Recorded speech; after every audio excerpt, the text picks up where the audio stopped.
Welcome back to the Golden State with Mates post-game live. I am up and about and excited for multiple reasons here with the Golden State Warriors. Before I get into Sunday's demolition over the Dallas Mavericks 126-102, I just wanted to quickly address, because this is what's making me super up and about, I wanted to address the latest roster move that the Warriors have made, a minor one at that, in reportedly signing Taran Armstrong to a two-way contract. Now, why is that notable? It's not particularly notable necessarily to this Warriors season. You don't think that Taran Armstrong will come in and have any impact.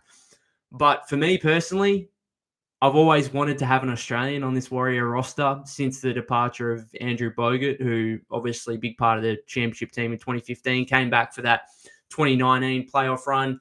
Warriors, I don't think, have had an Australian since him. So I've wanted an Australian on the roster. And not only in Taran Armstrong do we get an Australian on the roster, but Taran Armstrong is actually from my home state, and he becomes the first Tasmanian to sign in the NBA. So a huge day of sporting news, I suppose, for my home state. And to have someone that is, bound for the NBA from where I'm from, we're a little state of, we're around 600,000 people, second smallest state in Australia. So for this to be like, it actually almost makes me quite emotional. Like, I'm so up and about and excited for it. Again, do I think Taran Armstrong's going to have a huge impact on the Warriors over the remainder of this season? No, obviously not. He's going to be on a two-way contract, young player, 6'6" point guard. What I will say is that, people probably think that, you're from you're from the same state as him. He's obviously from Australia, been playing in the NBL over the last two seasons. You probably know what he's about, and that's just not the case. Like, I don't really know much about Taran Armstrong. You guys probably know as much as me. I don't really follow the NBL. People, in my home state think, he follows the NBA, he covers the Warriors, and therefore he must follow the Tasmania Jack Jumpers, our home side, and follow the NBL. I don't. I don't really follow the NBL.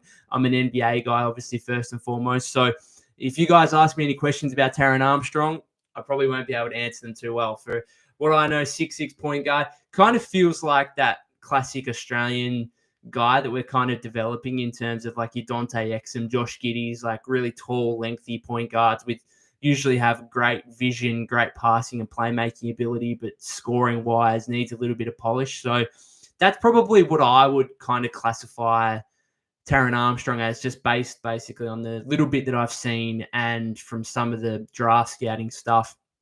Obviously played 2 years at college, chose to come back to Australia and play professionally with the Cairns Taipans. Hasn't even played with our home state over the last couple of seasons. So it's special. It's a really special day for Tasmanian sport. And so I just wanted to address that first and foremost. All right, let's get into another big win, another super impressive win for the Warriors here. As I said, 126-102 over the Dallas Mavericks at Chase Center, celebrating Andre Iguodala's jersey retirement, which once again, congratulations to Iggy.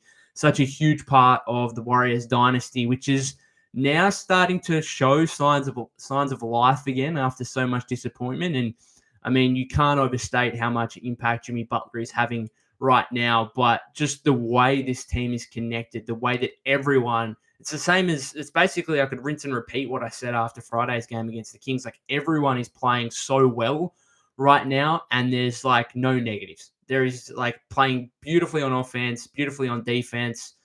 Everyone's playing well individually. In saying that, I suppose the one negative and the one actually scary thing for opposing fans is the Warriors didn't even shoot well in this game. They shot 30% from beyond the arc. And so there's actually room for improvement there on what is now back-to-back 24-point wins against close Western Conference rivals. Obviously, they surpassed the Kings with the win on Friday, and now they're half a game away from the Dallas Mavericks for the 8th seed in the Western Conference. This is the Warriors' third straight win, right? Obviously, going back to the game prior to the All-Star break against the Houston Rockets, and it's the first time Golden State have recorded 3 straight wins since November 15.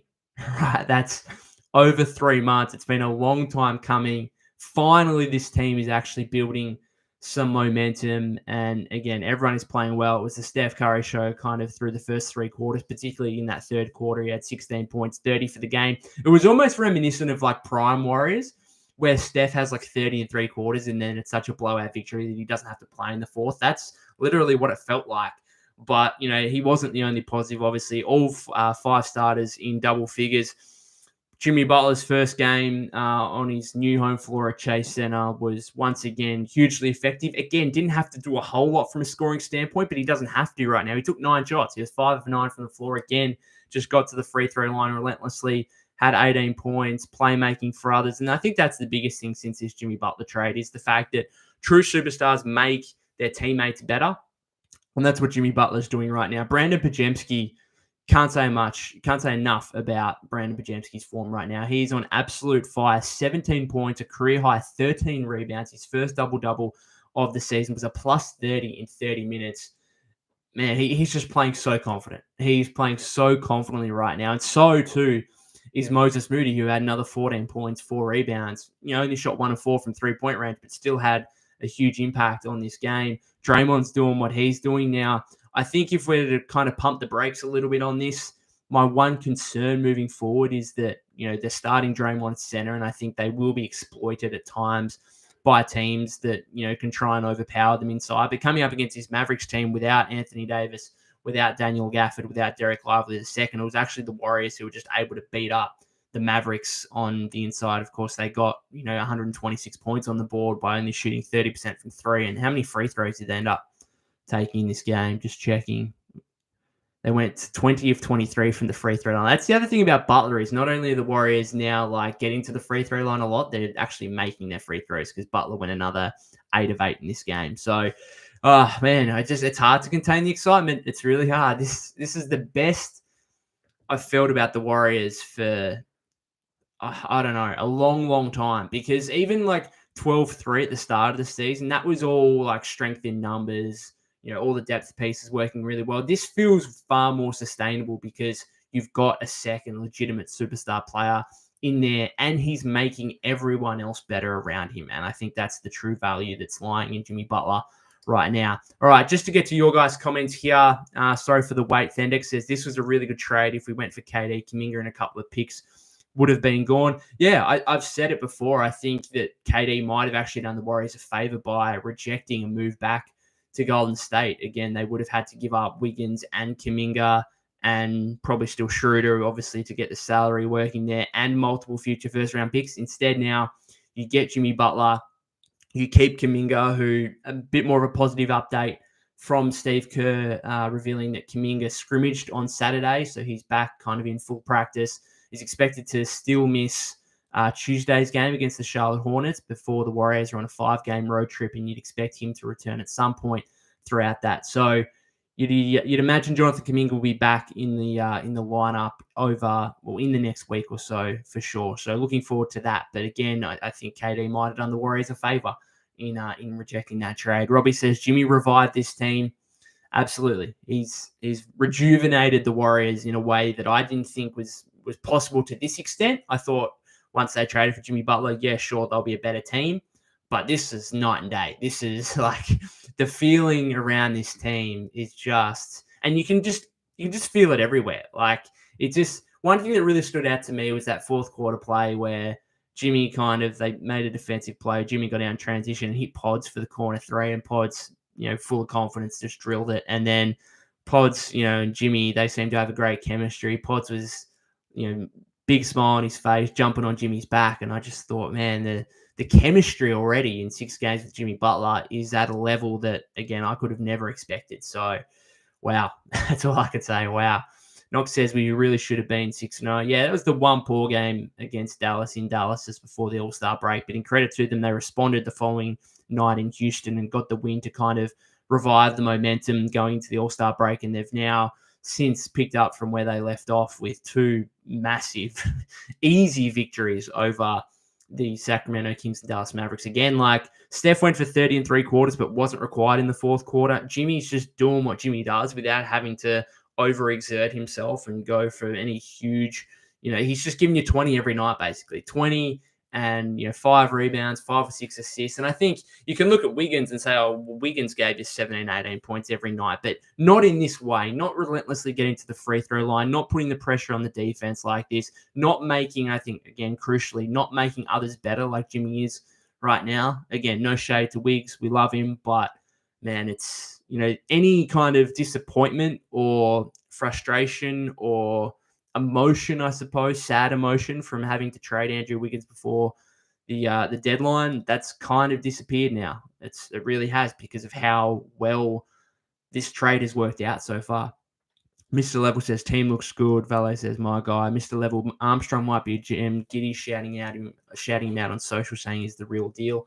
Yeah, looking forward to seeing what Taran Armstrong can do. You can imagine he'll spend a fair bit of time in the G League. Hopefully he can, obviously it's, a small, short stretch here before the end of the season. So hopefully he can kind of remain with the Warriors, play Summer League, come back in, and hopefully still have a 2-way contract for next season as well. So, man, like you can't hide the smile from my face having a Tasmanian. Like, for me to be able to sit here as a Tasmanian saying we now have a Tasmanian on the Golden State Warriors roster. I've already said to a couple of mates, like, this is kind of shocking news, like, to a degree. And if you'd asked me a few hours ago, or if you told me a few hours ago that the Golden State Warriors signed a Tasmanian to their roster, I would have thought they were taking the piss and just signed me or something like that. This is how like random this is. And so, man, it's special. Valet says, can't wait to see our Aussie brother on the team for sure. Thendex says, we're getting to the line actually making the free throws. Yeah, I'm assuming they've updated. The Warriors were 3rd and 5th in like free throw attempts and free throw percentage since the Butler trade. Let me just check this last 6 games. I reckon it's probably already updated. No, it hasn't, because it says the Warriors are 4-2 in the last 6, and they're not. They're now 5-1. But I think they might be like top 3 in both categories now. Mr. Level says, as long as he's not another Justinian Jessup. Well, Jessup played in the NBL, but he wasn't Australian. Justinian Jessup was American. So, yeah, we finally got another Aussie on the team. Empire says, well, Buddy is already back to himself. I'm assuming you're referring to a disappointing performance from Buddy Hield, 1 of 4, 1 of 3 shooting. He was a plus 19, though. He only played 18 minutes. And again, when he doesn't have it, like you can have him play 15, 18 minutes. And I feel like the most important thing about this is that he doesn't need to be, I think someone referred to him as a main character last episode after the Kings game. Like, he doesn't have to be a main character in order for the Warriors to win. And he was really important early in the season in what they were doing. And now he can still be important, and he's still going to get minutes off the bench, but they don't desperately need Buddy Hield to play well in order to win. Valet says, Bob Fitt's voice is so annoying. I wish they got someone else to do Andre's retirement. Well, don't hate on Fitz. Well, I mean, you can, but maybe not in regard to Iggy's jersey retirement. Just enjoy it. Robert says, I wonder how the Pods haters feeling now. I get things wrong. I put my hand up on the Jimmy Butler thing. I didn't really want that to happen. So I'll put my hand up and say I'm wrong about that. One thing I do want to give myself a bit of a pat on the back for, and I like doing this, I suppose, but I was pretty heavy on defending, and you can go back, listen to our podcasts and post-game lives, and I was critical of Pods. Like, it was hard not to be critical of Pods, but I always said at the same time, hey, like, it's the first, like, it's 25 games. It's 25 games. That's basically what it was. Like, did he really struggle to start the season? It's 25 games for a young second-year player who's 21 years old. Like, if you thought in the offseason that he could be a star player or a high-level starter, then your opinion shouldn't have changed based on 25 games. And to me, I thought the overreaction on his form was so unwarranted and at times disgusting, particularly with some of the personal stuff. And again, like, okay, yeah, he brought it on, and the franchise brought it on somewhat by what he said in the offseason. But as I always say, like, I'm not going to have any qualms, any issues with any person in life having high expectations of themselves, right? And even if I don't think their expectations are necessarily realistic, I don't like dragging guys down or women down for whatever they want to do in life, right? And so again, I just thought some of the hate towards Pods was really, really disappointing. And he was playing poorly. There's no getting around that. Like, he was playing poorly, but again, like, I feel like these young players, second year guy, just give him some time. And now he's got some time and he's back to not only doing what he was doing last season, but I think he's just better now. Like, he's flat out taken the step. So it's kind of a case of, 2 steps back to go 1 step forward, right? Or 1 step back to go 2 steps forward. Like, and so, shout out to Pods, man. I'm so proud of him, so proud of how he's been able to work through not only his own struggles to start the season, but how much hate he was getting from the fan base. Like, people were legitimately just ripping into this guy, not only for his basketball stuff, but other stuff as well. And yeah, huge credit to him. He's like been huge for the Warriors, even when he's like not shooting the ball overly that well. And that's still going to be, a huge factor for him moving forward in how valuable a player he can be. But yeah, like, he's still able to impact the game in so many different ways. Like, it's him and Moses, I think, one of the most special plays in this game for me that just kind of sums up, how good Moses and Pods are going together right now is the block that Moses had on Kyrie in that, was it late third, early fourth quarter? Might have been early fourth quarter, where Moses blocked Kyrie at the rim, like a surprising block. You thought, Kyrie had a layup. Moses got him. And then Pods got out in transition and finished a pretty tough Euro layup in transition. And I just thought, wow, like, that kind of surmises where the Warriors are at right now. Like, these two young guys are feeling so confident, are playing so well right now. And that's the beauty of this team. Like, everyone's playing well and everyone's taking a collective step or multiple steps forward in this surge so far. Robbie says, doing this without JK is great to see. We can get even better. Yeah, I think it's really interesting to see some of the lineups that Steve's throwing out there, and I don't mind them. Like, starting that fourth quarter, and you had 4 starters out on the floor with Pods, Jimmy, Draymond, and Moody, and then you had Quentin Post there at the 5 as well. And you look at some of like the second unit stuff, where again the Warriors have kind of got Jimmy, Dre, and Pods together. And they're just going to overpower so many teams in that scenario. And they already have. Like, they basically broke the game open in the first half against the Kings on Friday. I think they were another like plus 11 or something without Steph in the first half of this game. Like, they are just going to overpower teams. And it does make you a little bit nervous, I suppose, those middling to late, first and third quarters where Steph has got to play alongside a Gary Payton II, a Kevon Looney, a Guy Santos kind of thing, and you're questioning, okay, Steph's probably going to have to go off here for this to really work well, and he did in this game. But the big thing about Kuminga is you're going to be able to bring him back into the mix, and he's going to be able to play those minutes next to Steph, and also play second unit stuff with Jimmy, Pods, and Dre as well potentially. So, like, this team, I think the beauty of it now is like, they made that 3-for-1 or 4-for-1 trade for Jimmy, and now they've just got the perfect amount of depth. They had way too much depth before, and now they've got the second star of Jimmy Butler, but they've also retained. Now they've still got like a really solid 8-9 man rotation, which is obviously going to be key for the playoffs. Fendix says, on the new player, I just saw someone comment 6'6", he better learn to speak center. Yeah, I saw someone post that on Twitter. Elevated says, thoughts on Armstrong? I just love it from the Australian Tasmanian perspective. Obviously, like, it's amazing. I said before at the start, you might not have heard me say it, but I basically said I don't really follow the NBL.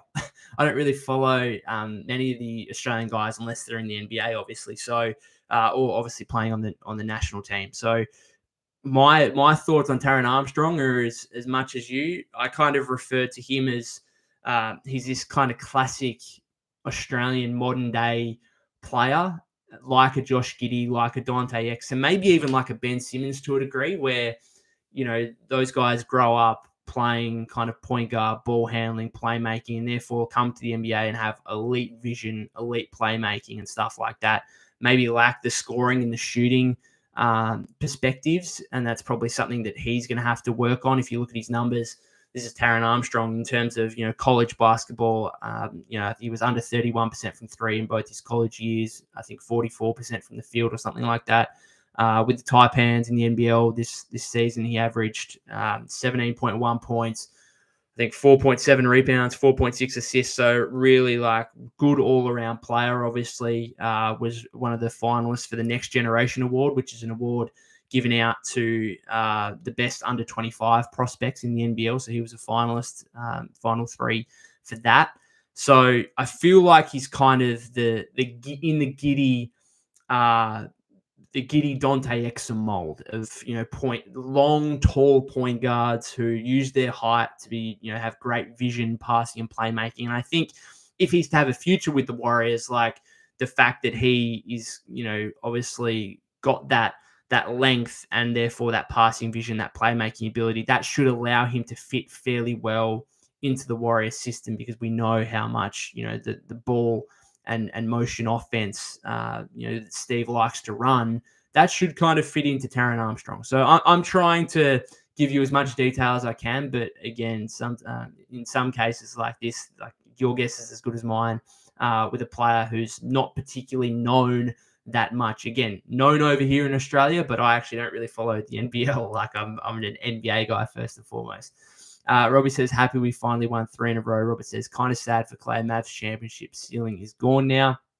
I think part of the reason Klay went to the Mavericks rather than Lakers was to play with Luka, and now Luka's on the Lakers. It's kind of funny. But I'm not that down on the Mavericks. Like, they were disappointing today, but they don't have any big men whatsoever, and the Warriors just dominated them on the interior. Once they get AD back, once they get Gafford, Lively back, they'll be a completely different beast. But in saying that, like, the Warriors look like they're about to overtake them for the 8th seed, and whether the Mavericks can actually make the playoffs or not, they might be in some trouble.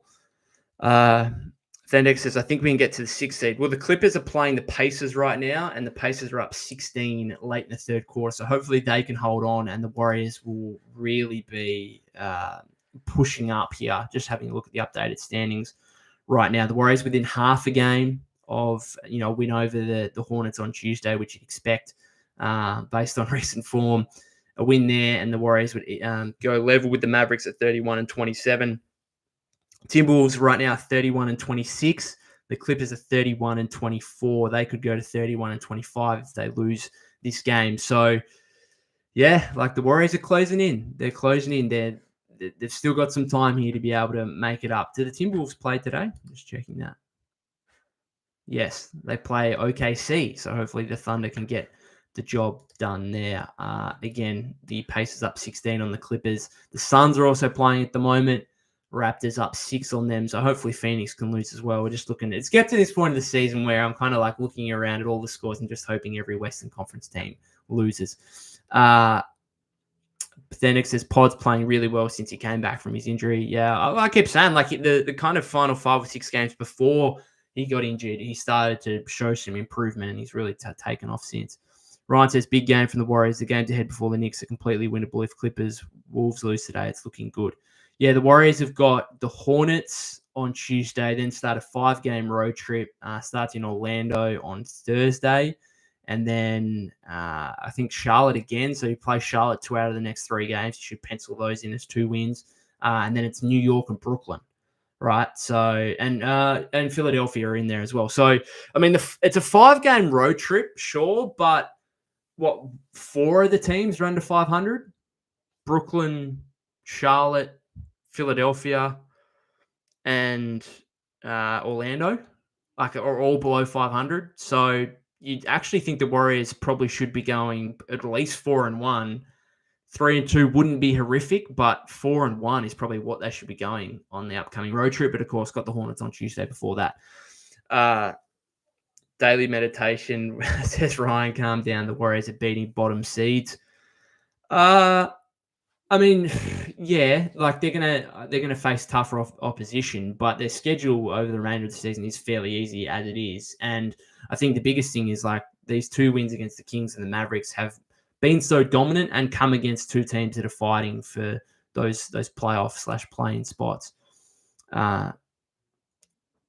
Ryan says, this is great. Early this season, the Warriors lost to Raptors, Spurs, Nets. Yeah, like there was a point a month ago probably where you thought, can the Warriors, like, do you feel confident about the Warriors beating anyone? Really? Like, again, you talk about that game in Toronto, they lost, and that was a real down point in the season. And yeah, I got to a point where it's like, I don't know if I can expect this team to beat anyone. And now I'm going into these games, like again, today, Friday against the Kings, thinking, yeah, like we should just win this game and win this game comfortably. And so that's kind of the turnaround, and that's kind of the confidence and trust you get from this team now having Jimmy Butler. Ryan says, all about perspective in today's NBA. No team is safe. Case in point, Warriors beating Thunder, Raptors beating Celtics, Hornets, and Jazz. Warriors beating Thunder, Raptors beating Celtics, Hornets, and Jazz beating Lakers. Yep. Knox says the Clippers are 31-24, losing to the Pacers right now, so we might actually be able to get to the 6th seed within this month. Empire says Santos might not be a scorer, but the effort he put in on defense and rebounding is great. Yeah, he does all the hustle stuff, does all the stuff that doesn't necessarily show up in the box score, but contributes hugely to winning. So his development, I mean, Pods and Moody, Kuminga earlier in the season, like they're all going to get the plaudits and all the fanfare and the media attention and stuff. But Guy Santos, I think, has been, a really underrated factor for this team for quite some time now. Brandon says Pods is ball and so great to see. Robert says, wow, the West team rankings can change anytime. And Solo says, I was so angry with this team a month ago. I was ready to quit watching them, but they flipped the switch. Yeah, I feel like you're not the only one there. Like I was, I got to a point where I was just watching the game because I had to do it for like work purposes. It wasn't really enjoyable. And now, as you say, it's completely different. Robbie says, if JK returns and averages 20, we go into the finals. I'm not sure he's going to pick up and just, take off from where he left in averaging. I mean, he averaged 25 points before he got injured in the final 6 games or so prior to that untimely injury. But, if he can come back, I don't even think he needs to give you 20. If he can give you 15 to 18, it's going to be pretty important for this team. And so there's still plenty of growth here for Golden State with Kuminga coming back and the fact they win a game like this shooting just 30% from 3. Tony's top text says, where can I watch the retirement jersey? Well, I think it's been done and dusted. Has it finished up now? I'm not sure. I haven't tuned into it. It's a good question because I was trying to watch it, but you can't watch it on the League Pass or anything because the Warriors home broadcast obviously didn't broadcast the game. It was on ESPN or whatever it was. So I'm actually not sure. It's a good question. Probably going to have to be something we watch on replay. Knox says the only acceptable loss is probably the Knicks in these road games. Agree with that. Daily meditation, just trying to calm things down a bit. The Warriors will not even make the finals. Yeah, I think we've got to get to the playoffs first. Han Solo says the defense looks championship level. Yeah, a couple of possessions in this game where like the Warriors, like, I don't know, they're switching and stuff like that. It's just on point. Like they are making their rotations so crisply and not leaving 3-point shooters. And it helps a bit when you got 5 guys out there who can, in the starting lineup, who can all move their feet and move quickly around the floor. And there are going to be issues, I think, when they come up against, offensively talented big men. But right now, I think you'd probably say I've been more impressed with the defensive end and just the chemistry they've built on that end, even more so than the offense. And the offense has been really good. So, there's so many positives. HR says we dodged the Paul George bullet. No doubt about that. Could have had Paul George in the offseason. There was even reports that the Warriors kind of called the 76ers about George before the deadline. And I was like, what are you doing? Are you that desperate for a quote-unquote star that you're willing to go get Paul George, who's on a huge, exorbitant contract that is nowhere near his value on the floor? And I thought that was, what are you doing? So Fortunately, they didn't go down that path after trying obviously pretty hard in the offseason as well. HR says, I would rather have Jimmy Butler than Kevin Durant. I think as a player, like I think KD's a better player than Butler. But again, going back to what we spoke about before in terms of the trade package you would have had to give up for Durant, I think I prefer having Butler, Kuminga, and multiple future first-round picks. Hansel says Butler brought out the hidden dog in the whole team. Fair. Jay says, do you think the Warriors will sign Kevin Knox to a contract? I do. He was okay in garbage time minutes. Didn't do a whole lot in this game, but I thought his 3 minutes against the Kings on Friday were really impressive. He was 2 of 4, 4 points. Had a really nice alley-oop layup on a Quinton post pass, which was nice. Had another mid-range jump shot. So he's only getting garbage time minutes at the moment, but feels like a guy that could play for you if you have a couple of injuries or something like that. And yeah, I'd be surprised. I went into this 10-day contract thinking he would have to do a lot wrong to not get a rest of season, because you look at the free agency buyout market, I'm just not sure there's any better options than Kevin Knox right now. So yeah, I think he'll get a stand. I think just signing him to a 10-day contract to begin with was more about saving some money and having that extra period to wait until they sign a guy to a standard deal. So I fully expect that to happen. Yuri Collins, he got his first. Congratulations to him. Got his first NBA minutes today. Scored his first points. So congratulations to him. Do I think he's going to stick around? Maybe not. Maybe the Warriors go for a more veteran option there. But again, you're looking at the free agency buyout market and you wonder who's possibly available. Maybe the Warriors are waiting here to see if someone does pry themselves loose of their current team here in the next week or so.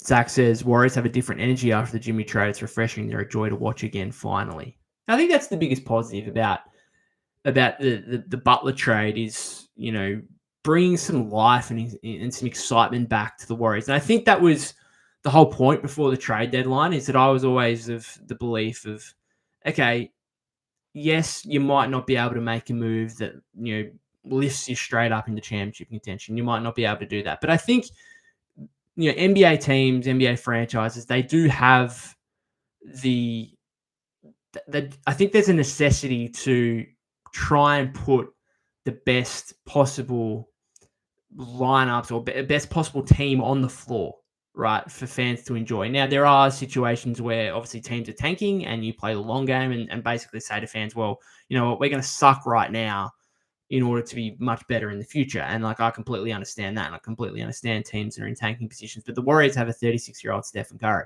right? They're far from that position. And so I think it's pretty important for the franchise just to try and make these final years of Steph, even if they don't get a 5th championship ring, I think it's still important for them to try and make this as an exciting and fun team to watch as possible. And this has been a great start, right? And if you can also, obviously it comes hand in hand, fun and excitement comes with winning. And so, if the Warriors can continue to build here, can make the playoffs, can go on a run here, then it's going to be a pretty special storyline for fans to be able to follow over the remainder of the season. HR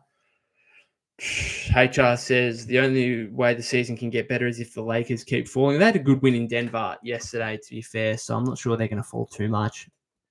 Hansola says the Lakers defense will not last. LeBron and Luka will get cooked. Daily Meditation, are you a Laker fan? Let me know. Or you're a Warrior fan? You seem to be defending the Lakers a little bit here. Enough Crypto says, what's up here from Haywood, Cali. Hello, Enough Crypto. Welcome to the chat. Let me know what your thoughts on this game were. Empire says, post defense looks good when he's on the floor with Jimmy and Draymond. Yeah, I thought he had a couple of possessions in the first half that were quite nice. His garbage time minutes were a little bit more disappointing, I suppose, but it's hard to take too much from it. Obviously, he fouled a bit late in the game, but again, I think you're probably right in terms of Jimmy and Draymond having a couple of veteran guys next to him, kind of quarterbacking the defense, telling him where he needs to be and where he needs to go. So I thought he was pretty good in that first half defensively. Han Solo says, playing against Jokic plays in the Lakers' favor because the Nuggets play slow, the Warriors play fast, the Lakers will get cooked without AD. Butler will feast on Luka. Robert says, I still like the timing for the Butler trade instead of the start of the season. Yeah, you might have had to give up more at the start of the season. Obviously, the fact that Butler was able to kind of torpedo his way out of Miami and really limit their leverage by basically making that an untenable situation meant that the Warriors were able to get him for a pretty bargain price based on how good of a player he is when he's actually locked in. Enough Crypto says, wait for JK. Gianni says, I noticed Buddy shoots better on the road. I'd have to look that up. HR Australians like Bogut are known to be tough mofos. Who do you consider some of the toughest players in the NBA?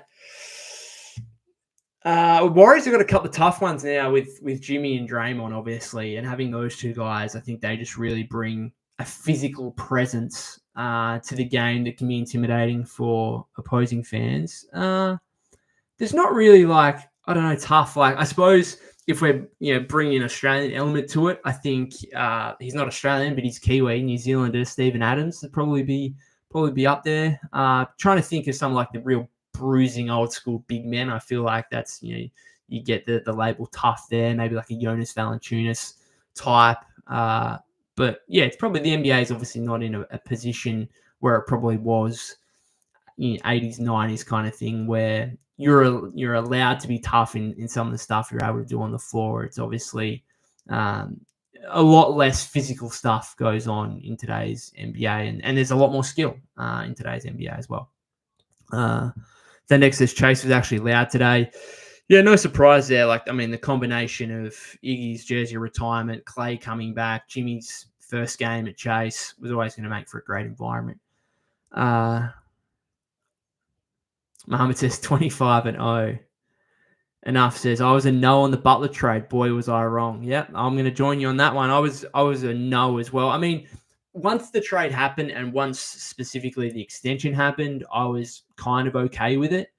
But my biggest fear was trading for Jimmy and then him walking after a couple of months in free agency. And now, obviously, with the extension, that's no longer a fear. He's locked in. So that was probably the biggest part of it for me. It was almost more important the fact they signed the extension. That was even more important than the trade itself.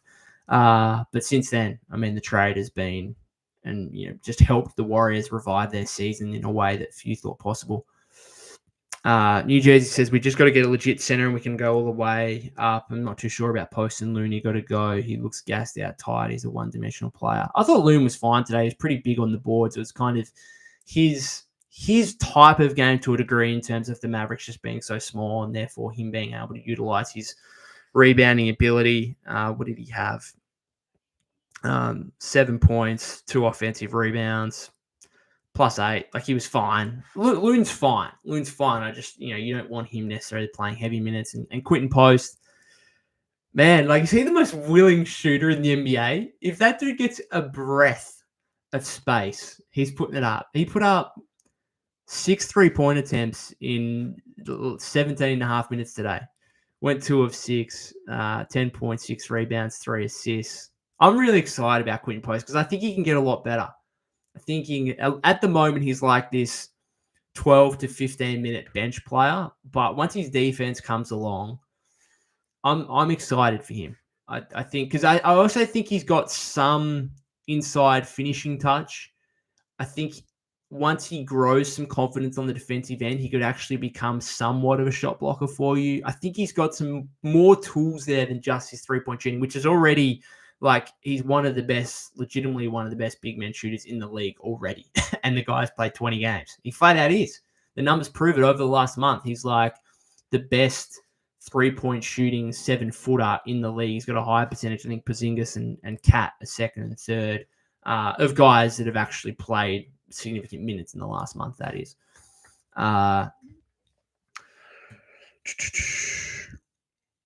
J-Dub says, go look at the Lakers schedule. They're about to lose a bunch of games. We'll wait and see. I'm not here to talk about the Lakers. Here to talk about the Warriors. Mohammed says, feel bad for Moody. JK likely taking his role in minutes when he returns. Disagree. I think the way this starting lineup's looking, I think Moody continues to start. Now, do his minutes get shaved a little bit? Yeah, possibly. But again, I look at a game like today and where Kuminga can fit in. Santos played 20 minutes. Well, there's Kuminga's minutes right there to start with. I think Santos, as good as he's been, as impactful as he's been with all the hustle plays, I just flat out think Kuminga's obviously clearly a huge upgrade on him, and therefore, I think Gee will probably be out of the rotation. You're looking at GP2 getting 11 minutes. Is that, does he have to play at all? Can Kuminga take those minutes? Even, could you get it? I know Buddy needs his space. You need Buddy out there for his spacing, but, that closing lineup in the first half when it's Steph, Pods, Buddy, Jimmy, Draymond. Well, that should be Moody instead of Hield. I don't think Hield should be closing the first half. And I think when Kuminga returns, I think the most obvious closing lineup will be Steph, Pods, Jimmy, JK, Dre. To me, that's just an obvious closing lineup that I think we'll see plenty of.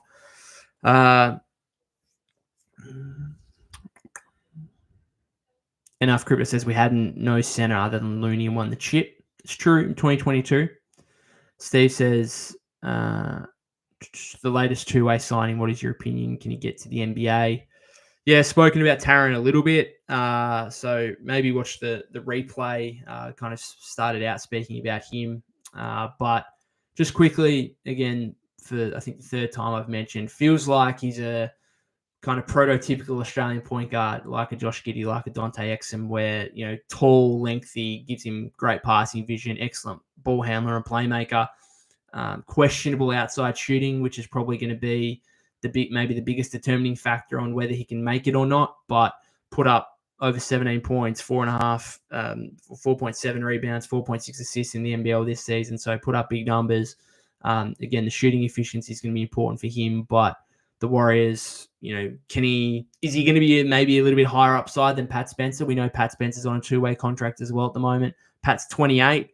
Maybe Taran Armstrong, with youth on his side, with maybe a little bit more upside with his size, might be a better option moving forward on a two-way contract than Pat Spencer.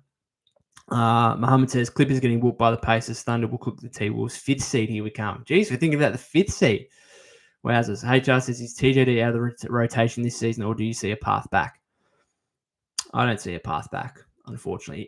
A path back would have to be injuries, like Looney, and one of Looney or Post, if not both, would have to get injured, and hopefully that doesn't happen. It's tough to see.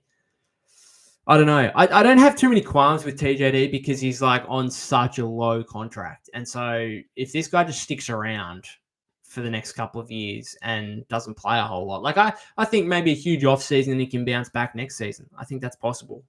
But in terms of this season, I think he's in some trouble. J-Dub says, you're still wrong about Jimmy if you think the Warriors aren't championship contenders.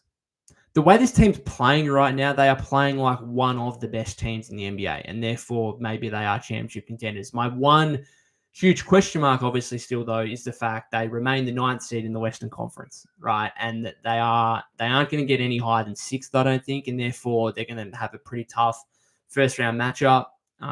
So they're a long way back still, but based on current form, they look amazing. HR, this team def has a puncher's chance or better. I think we're the third best team in the West right now. Are you saying behind the Thunder and the Nuggets? Because I can see the argument. Let's go. What team concerns you the most? I think. What team concerns me the most? I think in the West would probably be the Nuggets. I think we actually match up weirdly well with the Thunder. Even before the Jimmy trade, we matched up fairly well with the Thunder. So I think the Nuggets, just because the Warriors just don't have an answer for Jokic. I think the best answer for Jokic is to probably play small, just to let Jokic go for 40+, hope that other guys don't get hot, and hope that you can kind of, when you do get stops, you can kind of try and get out and transition, play really quick, and try and quicken up the game as much as possible to take Jokic out of rhythm, make him work defensively as well. I think that's probably going to be the Warriors' best chance against the Nuggets. So I think they'd have a chance. I just think that would probably be the team I'd least like to face because I think Jokic is the best player in the world. He always tends to figure stuff out. Didn't necessarily in the playoffs last season, but like he's so good and the Warriors just don't really have a big body to match up with him. Other than that, like I think the Thunder would obviously be clear favorites against the Warriors in a playoff series, but I actually think like the Warriors, we have matched up well against them, and now we've got the Butler piece in there. So, yeah, as HR said before, we've definitely got a puncher's chance against anyone. I think, as Draymond kind of said during the All-Star break, I don't think this team really fears anyone in the West. Let's Go also says TJD needs to develop a big baby Glenn Davis mid-range game or Udonis Haslam midi game. Yeah, he certainly needs to develop his offense. It'd be nice if he could actually make a layup to begin with, and then once he's got that down pat, extend out his range a little bit. Enough Crypto says, which Jimmy is a beast in the playoffs. HR says, what dishes would be in an Australian dinner? I think just a classic Aussie dinner would be just a barbie. I reckon. Just a good old-fashioned barbecue. Had a few of those over the summer. Hot day, nice cold beer, snags, couple of burgers. I don't snags are sausages, by the way. I'm not sure if some of this vocabulary that I'm using is just Australian, but yeah, just a barbie, I reckon. Snags, barbie, cold beer, family around. I think that's probably what the classic Australian dinner probably is, with maybe some pavlova for dessert or something like that. Muhammad says the best road to Steph's fifth ring. Warriors as the fifth seed face the Rockets in a 4-5 matchup, then take on the Thunder Grizzlies in the Western Conference Finals and get a finals rematch against Boston. Sorry, I'm just rereading that again just to get my head around it. Face the Rockets first round, could win that. Take on the Thunder Grizzlies in the West. Are the Grizzlies making the conference finals? Interesting. Yeah, okay.